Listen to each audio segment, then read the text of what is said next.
What's up, everybody? Welcome to the 4040 Vision podcast. I am your host, Khaled Abdallah, and I'm joined today by a very special guest, Roberta Rosa, who is a health coach and ex-professional athlete with the Argentinian national field hockey team.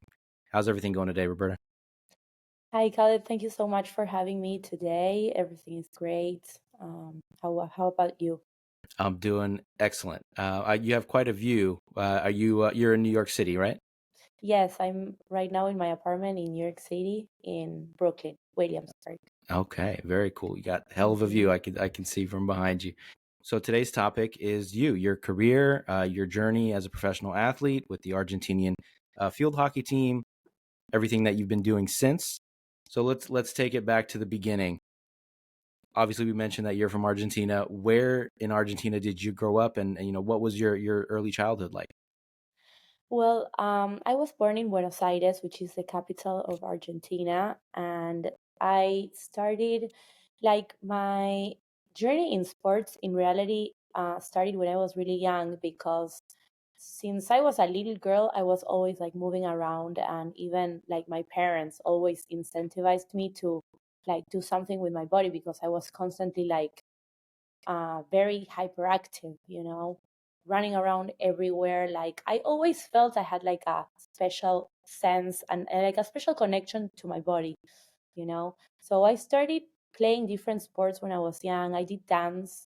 I also did with the horses. When you jump like Yeah, I don't yeah. even know well, The equestrian horse jumping. yes, Yeah. exactly, horse jumping. But then that's like a it's like an individual sport. You're basically yourself and the horse. So my parents wanted me to be part of a team, so they sent me to a club to start playing field hockey, and I started being part of a team when I was more or less 10 years old. Okay. um, so that's how my journey started. So I started playing, and I entered like the you have like the first league, second, third, fourth. I was like in the fourth. I was hmm new. I didn't know anything about the sport. But as I had this like facility to move and like with my body, I became really good really fast. So when I was more or less 16 years old, I entered like the first team of hmm more of a high competition, and I was representing just my province, which is Buenos Aires, like the state Okay. would be here in America, how you say. So I was in like the under 16 team representing just my province. hmm Um, and that I went literally escalating levels very quickly until I Okay. was more or less like 18 years old. And that's when I reached like the top level in my team. And I was recruited by the national team to play the under 21. Okay.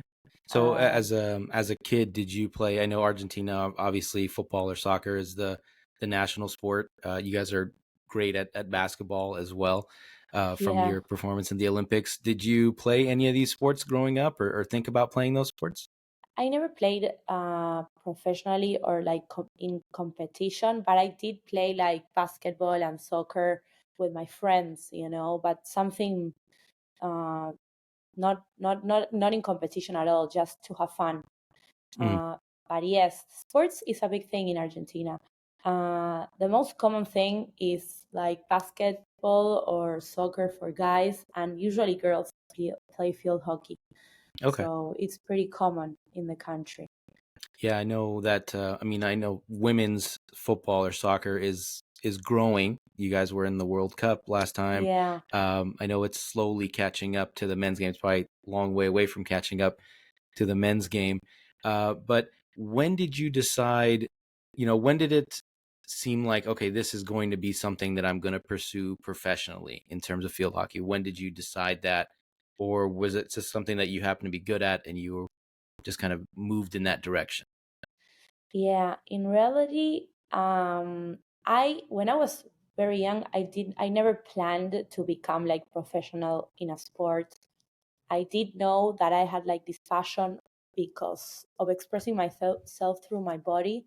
So I loved running, and basically when I started playing field hockey, and I started getting really good at it very young, and I started really getting into the sports. I started watching like the older girls, and I was like looking up to them, and I suddenly, yes, when I was more or less like 13, 14 years old, I started like having this goal, which was my goal in life, to be part of the national team.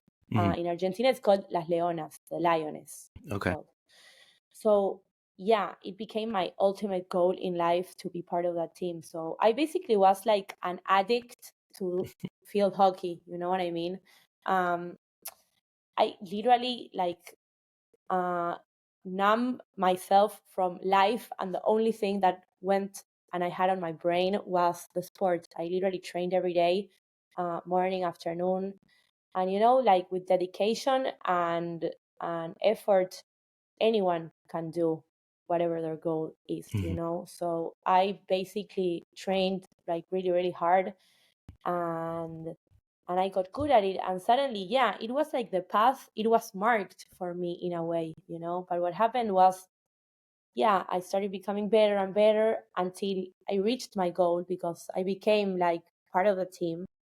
And but when I reached the highest level possible, I remember the first training they called me to play, because I was in the under 21, and one Hmm. day the trainer from the older girls comes and says like, we need like three more girls just for this training. So he said, you and you and you come.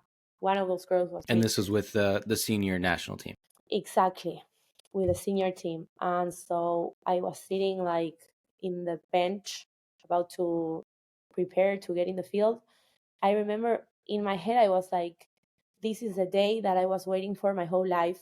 You know, now I have to get into this field and show that I need to be in this team. Like, Hmm. this is the day that I've been waiting for my whole life. Imagine, like the Wow. adrenaline that was running through my body. Hmm. And that was my addiction, like the extreme sensations that I was feeling constantly in my body. So I went in, I trained in that training, and it went great. And then I started playing. He's like, okay, come next one. And I started playing. I became part of the team, and I started traveling all over the world. But at the same time, I was 18, 19 years old. So imagine an 18-year-old girl having to quit high school Mm. to Okay. pursue a life that is not normal for that age. You know what I mean? I was living with girls that were like 30 years old and having like completely different lives. So basically, like all my teenage years were lost because I was putting all my energy into a sport. Hmm. So I was missing many of the things that kids go through, you Yeah. know? I think that So, that like obsession and dedication that you mentioned, I think it's normal for folks who are going to be playing at that high level, especially if you're on the yeah. younger side and you're trying to move up and excel and move from that junior team to the national team. And you mentioned that you feel like you were missing out on things. What do you feel like you missed out on as part of from becoming a professional athlete at a young age? Yeah. Well, it was more of a like I was missing out on the daily. Like my friends were going to school, they were like having conversations, going there, going out, having boyfriends, girlfriends, whatever it is, hanging out with the crew. I didn't know anything about that. Like the only thing I knew was to wake up, go to the training, be around the team, and that's it. Um so yeah, like there's people that love that and are able to and want to choose that for the rest of their lives. In my case, I saw what that is about, and when I Hmm. was there, I was like, I don't know if I want to continue and do this my whole entire life. Also because sports, it's finite. Like there's comes a moment where your Yeah. body can't do that anymore. So I was like, what am I gonna do in 10 years? You know what I Hmm. mean? Okay. So I started thinking like, what am I going to do? And, life went on. I played. I also didn't have the best experience as well. I was traveling a lot. I was young. And also, I was the youngest player in the team. So I wasn't like playing every match since the beginning. So I Yeah. was in the bench a lot. So in the 2 3 week trips, I wasn't even playing as much. So then we came back. Just all My training mostly? Yeah, my body like lost the momentum in the trips. So when we came back, I had to like come in again, and all these like changes and efforts. My body even looked like a 30-year-old, and I was 18. So when I was comparing myself to like girls my age, I was like, this is weird. I So didn't was it like in terms of like injury or wear and tear know or in what? size also in size. Hmm. Because so it came to a point where I was like, I don't know if I want to do this for the rest of my life. Maybe, I should like start studying something, or developing a skill that I could do for the rest of my life. And so I had to decide the hardest decision of my life, if I was going to continue or not. And I Hmm. decided to quit. And And how old that's were you where when you decided mm, this? I was like 20, 21 years old. Okay. So before we do that, I have a couple questions Yes. about, the setup and how things work. So you mentioned that field hockey is a big sport for women and girls in Argentina, and you were playing professionally with the national team. Is there also like a professional league as well that you were playing in? Yeah, like the thing is like this. You have different teams or clubs, we say in Spanish, Yeah. all over the country. So there's like the A, we say A, B, C, D. A is the best one. My club was playing in the A.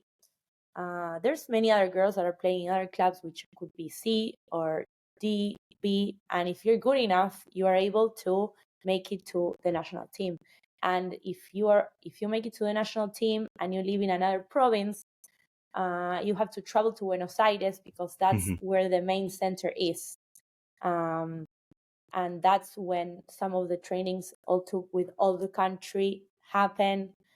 There's different stages, like for example, if the Olympics are going to come, if the Olympics are ahead, they recruit like a, I don't know, maybe it could be like 30, 40 girls, maybe less.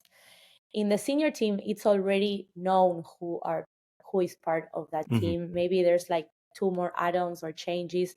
But when you're in the under 21, there's like a big group of girls, and there's like a 1 week concentration where you're training and constantly they're watching you, and then you like advance or you don't Yeah. Sounds very familiar, until then. similar to the football or soccer, Hmm. where you have the clubs and the different tiers and leagues, and Exactly.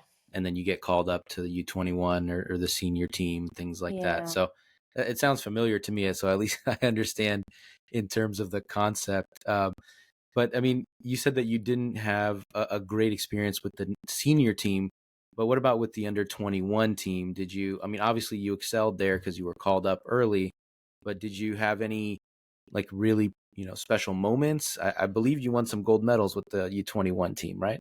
Yes, I had the best time in the under 21, because they it was like with my friends. They were all my age, and also besides the field hockey tournaments and everything, we were really having fun. So I have like really Hmm. good memories from those times. And we were young girls, imagine. So we were like doing funny things in the hotels and in the different cities we went through and all those things. But the best tournament was, um, we went to Guadalajara, Mexico, and we played like the Pan American Games before the Junior World Cup that was going to be in Germany.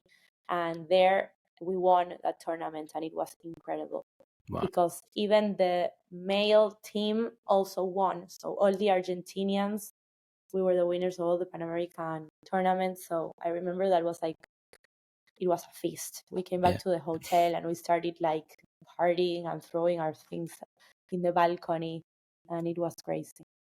Did you have a favorite destination that you travel to, whether it's a city or country? Um, I loved traveling and playing in London before the Olympic Games in London. Remember, I don't remember what year that was, but like, Like 2018, something like yeah, that. It sounds exactly.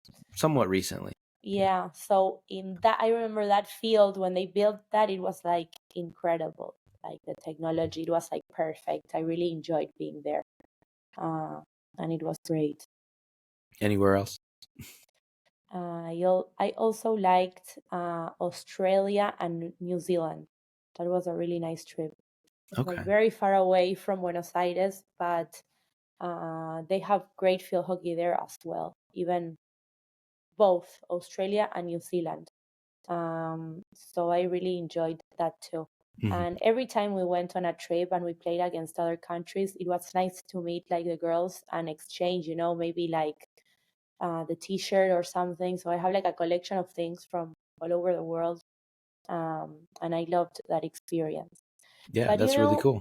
being in competitive environments at a young age is really good because for life, in my life right now, I my personality and my brain functions and it's wired Hmm. because of all the training that I had, and that's how I operate in life. But at the same time, it's very difficult and it can bring other problems. Okay. I definitely want to talk to you about that and Yeah. how, your sports background influences your current work. But one last question about the field hockey thing. Yes. So you said there's leagues and there's obviously the national team and all that. Is it Do they pay well enough where you can have a full-time field hockey career at the, top, or, maybe the A level and the B level? Is it possible to do that? Really good question because no, in Argentina, like it's not a good it's not like a good job that you have and you cannot sustain a life like that. That's why like the majority of the girls they all play in Europe or maybe United States, but Hmm. Europe is more common. So like all my friends and the girls that I know that used to play with me, they all play in Europe, and when there's any tournaments, they just go back to Argentina to train for whatever it is that they have to, Okay. because yeah, it's a very sacrificed life, and the only money maybe that you can have is because of different sponsors, Hmm. but not from the field hockey association. Got it. Got it. Yeah, I know I mean, it's not that uncommon here as well in the U.S. Hmm. I mean, obviously, as you know, the women's sports is, in terms of the commercial, the Yeah. salaries, things like that, it's not quite there yet. But is that the case for all women's sports in Argentina? I know women's soccer is not quite funded, obviously, very well, but what about the basketball or any other sports, or is it just field hockey? No, basketball, handball, volleyball. I know it's like the same thing that happens throughout all the sports except soccer for men. That's Yeah. like millionaire business. Yeah. But all over the world, yeah. But in every sport that happens in the country, yeah. Yeah, I think if you ask any, usual person, hey, what's Argentina known for? It'd be soccer and steak, maybe. Yes, So yes, it makes sense that exactly. that's the two big sports. So And I know every like athlete in the different sports, they all go and play abroad. yeah, that's very true. I think with a lot of, South American countries, it's not unusual for. I mean, obviously there's big clubs there, but if you're really looking for, Hmm. commercial success, you're going to go abroad to Europe Yeah. or Asia or somewhere else. So you started talking about you thinking about what you wanted to do after your playing career was over, and that when you quit it was, a very hard decision for you. Ultimately, you kind of hinted at a few things, but why did you decide ultimately, I'm going to quit playing field hockey and pursue something else? Like, to be honest, I was a bit tired of like being in an extreme competitive environment constantly, in the sense where, yeah, one of the factors was I felt I was missing out. I felt I was having like a life that wasn't suited for my age. And there's some people that feel affected by that, and there's others that don't. You know what I mean? So I started, instead maybe of like um, seeing all that I had achieved, I started like putting the focus on all the things that I couldn't do. Um, I also felt that So you started I focusing on the negative things that you were missing out on. exactly I started focusing on everything that I was missing out. And after the Junior World Cup in Germany, and this is very specific, I played Hmm. And this is what I felt. I felt, I wasn't starting any match like from the beginning in the field. So that affected me every match. As um, when the trainer decided to put me in the field, I went in and I scored a goal. Like every match it was like that. So then I couldn't understand why the next one I was starting like 15 minutes later, or even after the half, in the second half, so that affected me mentally. And then Was that like the politics of the team, that you're this young kid, you're not going to take an established person's spot? Do you think that that was the reason why? that was happening in the senior team, but this is the junior, this is the under Oh, okay. 21. Got it. So I think what was happening is that the trainer was also trying to test another girl, which is what he has to do, right? But also that, to me, it affected me in a certain way.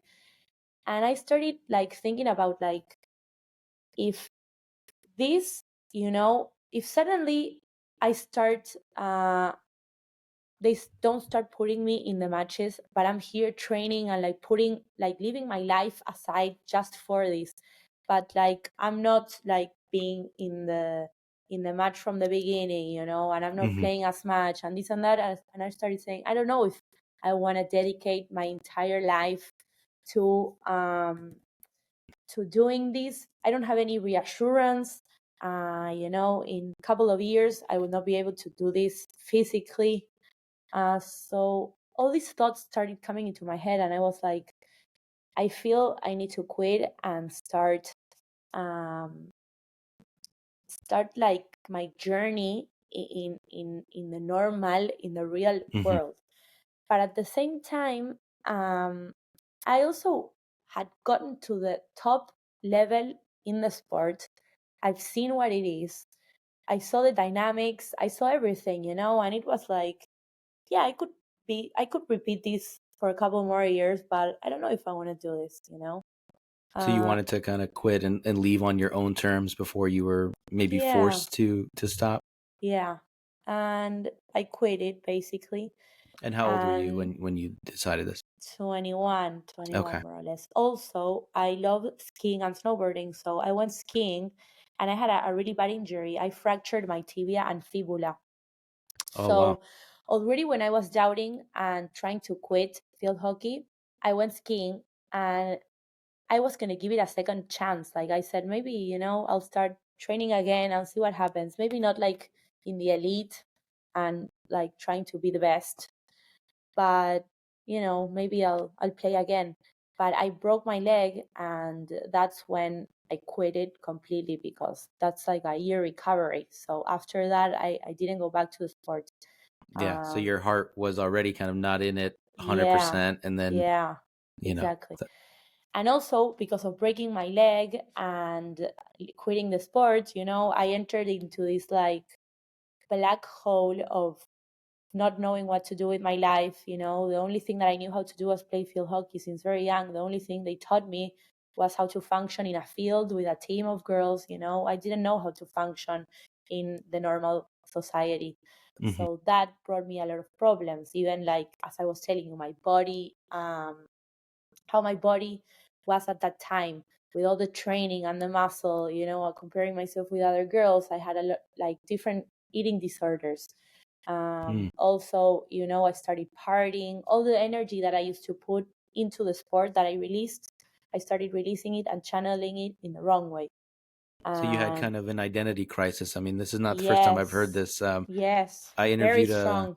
a former basketball player for the Egyptian national team who also played in college, and she said, when she decided to stop pursuing basketball, she had a major identity crisis because, something as basic as introducing herself. She would say, Yes, her name, and then, oh, I play yes, basketball. So yes. sounds like you went through some of that similar, crisis and feeling of, who am I Yes, at this point? exactly, exactly. I didn't know who I was. I felt completely empty.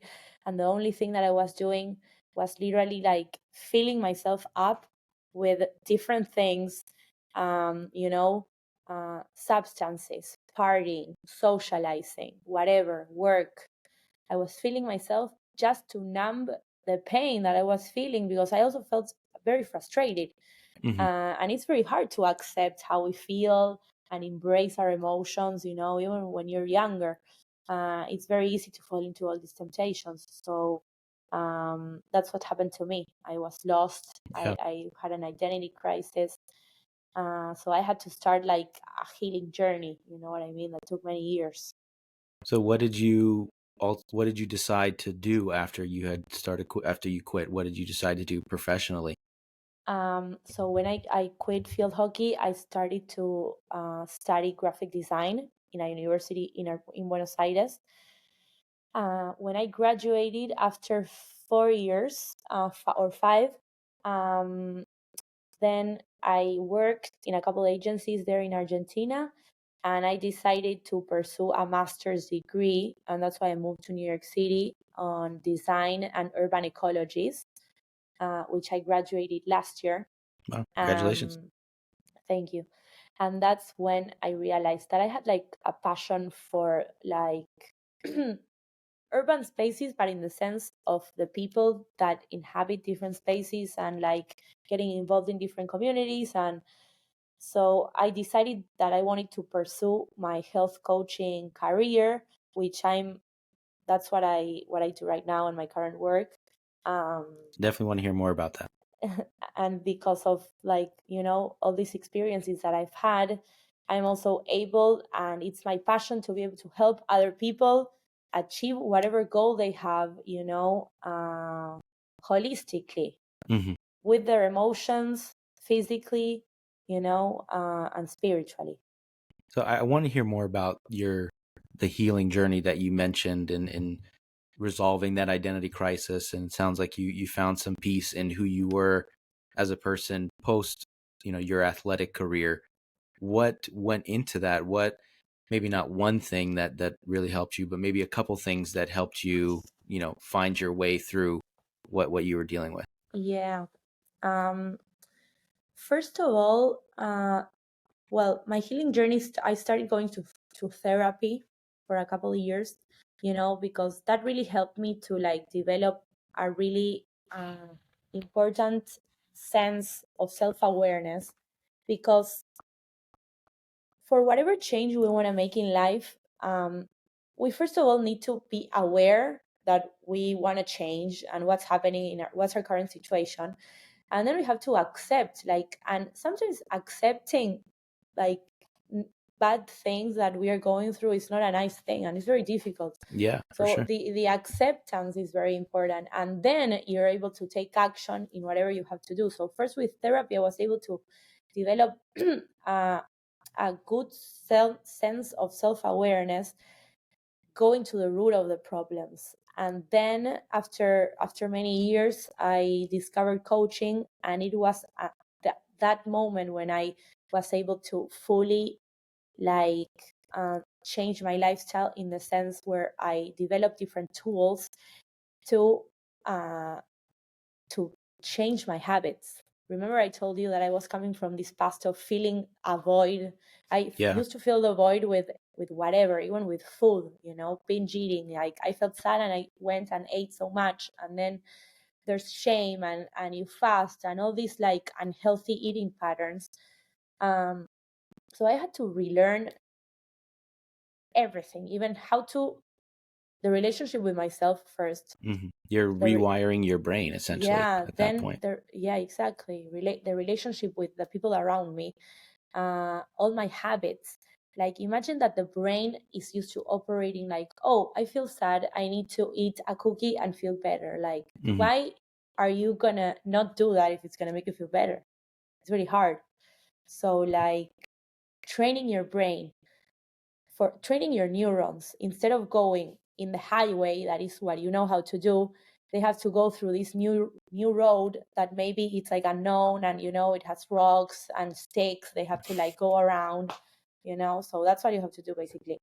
And and coaching was what allowed me to learn all these tools. And basically now that's what I do. I specialize mostly in habits, eating habits or whatever. Habits are a reflection, and it's the way our brain expresses to us how it feels. on inner habits. Oh, that's a really interesting Um, way to put it. Yeah.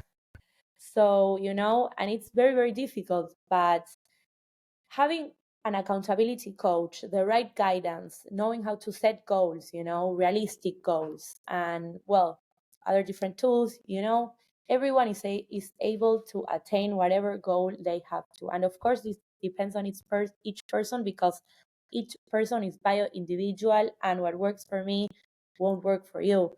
So that's also very important to take into account. Yeah. And how long have you been doing this coaching, and what do you specifically apply that you've learned to the coaching? I started doing the coaching this year. And I opened my coaching business this year as well. It's called FTV, Health Coaching. And Does FTV stand for Fill the Void? yes, exactly. Okay. Because in my Fill the Void business, there's also, I have a podcast and like digital art, where because of my design background, I created these like different pills and different antidotes that illustrate different ways we humans fill the void. So it's like through parody, I want to raise awareness of how important it is for us to connect with our emotions instead of numbing and trying to avoid, and then um, being in this like position where we find ourselves completely disconnected from ourselves and from our environment. So like a way I raise awareness and I like to express this is with the different analgesics that you can find in my Hmm. website. Um, so yeah, can you That's repeat really me? cool. I I lost the. No, no, I love the idea. I mean, especially the fill the void part, because I think it's a very human and normal experience to for all of us. We're kind of looking for something to fill the void of meaning, of purpose, of whatever. We all have goals and things that we're trying to achieve, and sometimes we, like you said, we numb it with relationships, with substances, with whatever distractions. We fill the void with them instead of something meaningful that will help us achieve those goals. So you mentioned that your kind of ultra competitive sports background affects what you do, perhaps positively and negatively. So how does that background, I mean, obviously it sets you up for what you do now, and it's given you the skills and the background and the experience, but how does it impact what you do now in your work? I love this question, but before answering it, I want to add something, because you said the Sure. word purpose. And this is what I always say, that, people tell you like you gotta find your purpose or your sense in life. And when I think about purpose, I'm like what is my purpose? Like, how am I going to find that? And it's not about finding anything. It's just a matter of putting what you have to put, the attitude that you have to put into creating what you want to do. And that is the purpose, is your work to creating whatever you want to create. So it's more about um the journey than the end goal of the purpose. exactly. And this answers my last question, that is what I had to unlearn in this life regarding sports, is that, because of being in a highly competitive environment all my life, the only thing that validated me as a person was my external achievements. Like, I literally only thought that I was worth something if I attained my next medal. That's why I pursued like my master's. When I got the degree, I was like so happy about it. But at the same time, I felt empty again, because I was like, oh, I taked another step that the society tells you that you have to do. Great. But now what? So I had to like learn to validate myself, not only because of the external achievements, but just because of me being me. And it's really hard. It's really hard, but we have to work on that. Um, Also, something else that I had to unlearn was that being part of a team and competing, it's like you score a goal, you're good, or you did a wrong pass, you're bad. So not everything is black or white. Hmm. The key in life is in the grace, not Yeah. in one extreme or the other. That's why I also think that going through dark times doesn't mean that after that you have to like completely be the opposite and become a monk, and never do anything in life again, because that, in my opinion, is unhealthy as well. What is healthy, in my opinion, is to be able to choose whatever we want to do, and not be controlled by our behaviors in a way that we don't want to. Yeah. But at the same time, I have a lot of positive things that the sport life gave me, which is like the power that I have to, and the determination that when I want something, there's nothing that's going to stop me, nothing in the way, until I do that I want to do.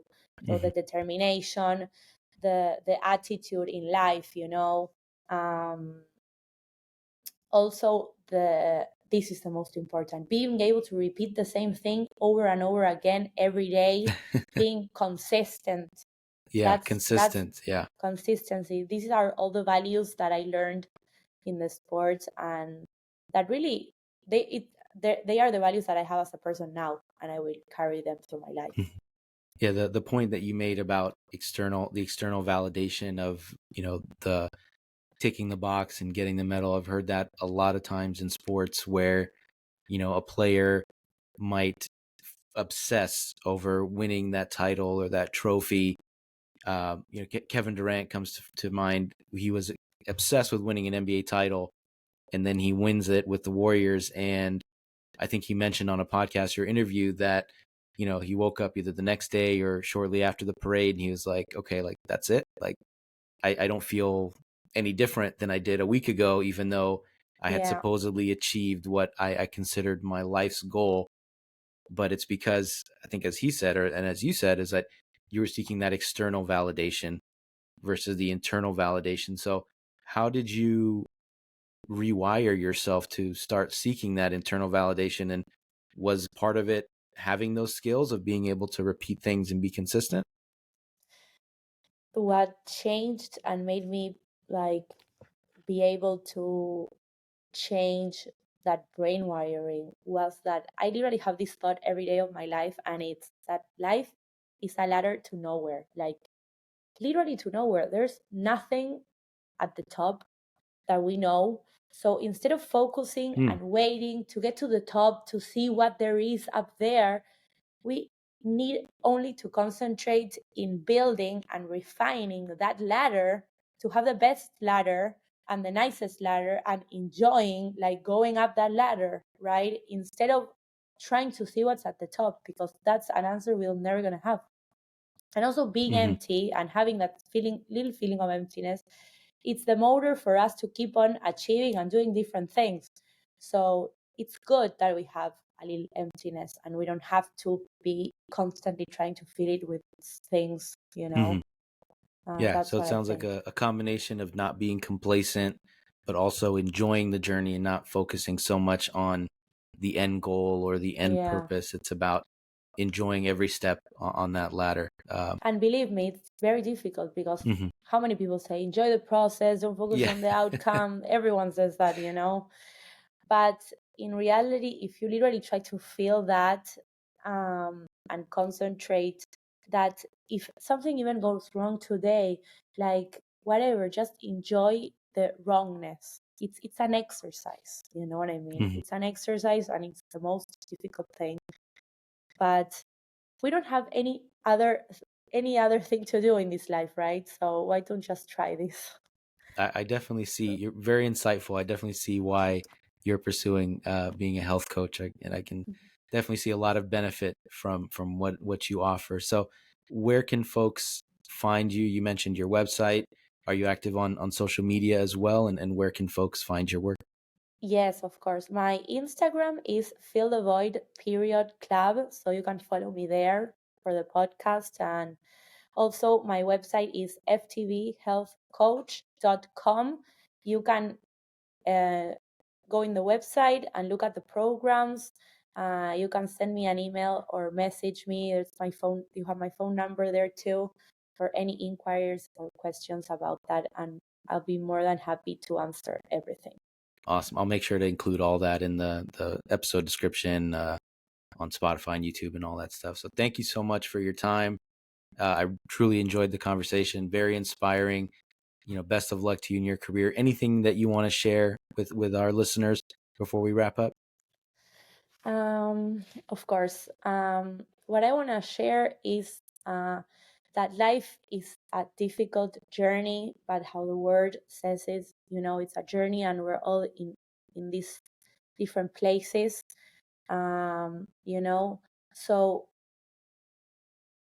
we have to stop comparing ourselves constantly with everyone around us, even on social media. I think social media is toxic. Hmm. Um, Yep. and just focus on yourself every day. If there's 1% of um, of making yourself better every day, that's more than enough. That's it. I love that. Set Incremental growth. set realistic goals, and focus on yourself. And thank you so much for having me. Yeah, of course. And make sure folks leave us a review wherever you're listening to this podcast. Make sure to subscribe and check us out on all the major social media platforms at 4040 Vision Pod. Thank you, everyone. Thank you, Roberta. Thank you so much.